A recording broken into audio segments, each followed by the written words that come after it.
السلام علیکم ورحمۃ اللہ۔ ایک چونٹی تھی، وہ جا رہی تھی تو اس نے راستے میں شہد کے ذائقے کو چکھا۔ شہد کو چکھنے کے بعد وہ آگے گزری۔ شہد کا ذائقہ ابھی اس کے منہ میں تھا، اس کا دل چاہا کہ میں تھوڑا سا اور ذائقہ اس کا محسوس کروں۔ وہ دوبارہ واپس آئی، شہد کو چکھا اور چلی گئی۔ پھر واپس آئی، اس کو شہد اچھا لگا، پھر اس نے شہد کو چکھا اور اس نے سوچا کیوں نہ میں اس کو چکھتی ہی رہوں۔ ہوا کیا، وہ شہد کو جب چکھنے لگی تو کرتے کرتے اس شہد کے اندر ہی چلی گئی، آخر میں وہ شہد کے اندر ہی غرق ہو گئی۔ ہماری مثال بھی ایسے ہی ہے۔ ہم دنیا کے مال و دولت میں، دنیا کے نظاروں میں کھو کر آخرت کو بھول بیٹھے ہیں۔ دنیا میں ہم اپنے اللہ کو راضی کرنے کے لیے آئے ہیں، جس کے بارے میں سورۃ الذاریات آیت نمبر 56 میں اللہ رب العزت نے ارشاد فرمایا وَمَا خَلَقْتُ الْجِنَّ وَالْإِنسَ إِلَّا لِيَعْبُدُونَ، کہ میں نے جنوں اور انسانوں کو اپنی عبادت کے لیے پیدا کیا ہے۔ یہ دنیا کی زندگی ہمارے لیے ایک دھوکے کا سامان ہے۔ دھوکے کا سامان کس لیے ہے؟ کیونکہ اللہ رب العزت نے قرآن مجید میں سورۃ آل عمران آیت نمبر 185 میں ارشاد فرمایا كُلُّ نَفْسٍ ذَائِقَةُ الْمَوْتِ وَإِنَّمَا تُوَفَّوْنَ أُجُورَكُمْ يَوْمَ الْقِيَامَةِ فَمَنْ زُحْزِحَ عَنِ النَّارِ وَأُدْخِلَ الْجَنَّةَ فَقَدْ فَازَ وَمَا الْحَيَاةُ الدُّنْيَا إِلَّا مَتَاعُ الْغُرُورِ۔ ہر جان موت کو چکھنے والی ہے اور تمہیں تمہارے اجر قیامت کے دن ہی پورے دیے جائیں گے۔ پھر جو شخص آگ سے دور کر دیا گیا اور جنت میں داخل کر دیا گیا تو یقیناً وہ کامیاب ہو گیا، اور دنیا کی زندگی تو دھوکے کے سامان کے سوا کچھ نہیں۔ اس آیت سے ہمیں بخوبی اندازہ ہو جاتا ہے کہ یہ دنیا کی زندگی دھوکے کا سامان ہے۔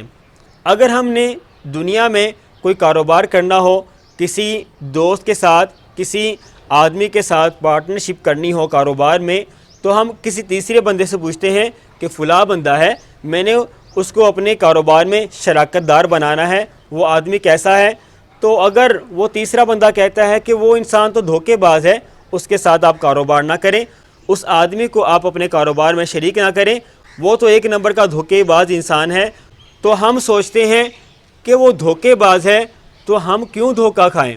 ہم تو سمجھدار انسان ہیں، ہم نے تو دھوکہ نہیں کھانا۔ اگر اس کو میں نے اپنے کاروبار میں شامل کر لیا تو میں تو خسارے میں چلے جاؤں گا۔ دنیا کے تھوڑے سے فائدے اور نقصان کے لیے انسان اپنے نفع اور نقصان کو دیکھتا ہے، لیکن آخرت جو کہ نا ختم ہونے والی زندگی ہے اس کے بارے میں انسان نہیں سوچتا، کیونکہ دنیا کی زندگی ایک دن یا دن کا کچھ حصہ ہے آخرت کے مقابلے میں، جس کے بارے میں اللہ رب العزت نے قرآن مجید میں سورۃ المؤمنین آیت نمبر 111، 112 اور 113 میں ارشاد فرمایا انی جزیتہم اليوم بما صبروا انہم هم الفائزون، بے شک میں نے انہیں آج اس کے بدلے جو انہوں نے صبر کیا یہ جزا دی کہ بے شک وہی کامیاب ہیں۔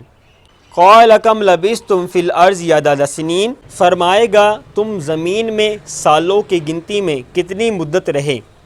قالوا لبثنا یوما او بعض یوم فاسأل العادین، وہ کہیں گے ہم ایک دن یا دن کا کچھ حصہ رہے، سو شمار کرنے والوں سے پوچھ لیں۔ یہ دنیا کی زندگی 60-70 سال کی زندگی آخرت کے مقابلے میں ایک دن یا دن کا کچھ حصہ یعنی آدھا دن ہے، تو یہ تھوڑی سی زندگی اگر ہم اللہ کو راضی کر لیں تو ہمیشہ کی کامیابی ہمارا مقدر بنے گی۔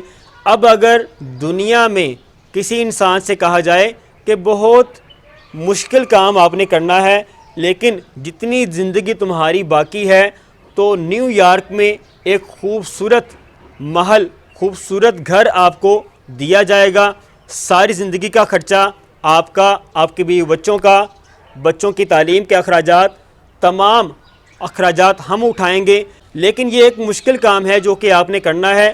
کرنا تو صرف ایک دن ہے لیکن کام بہت مشکل ہے۔ تو آپ کہیں گے کہ بس کام بتاؤ کرنا کیا ہے، مشکل سے مشکل کام میں کرنے کے لیے تیار ہوں۔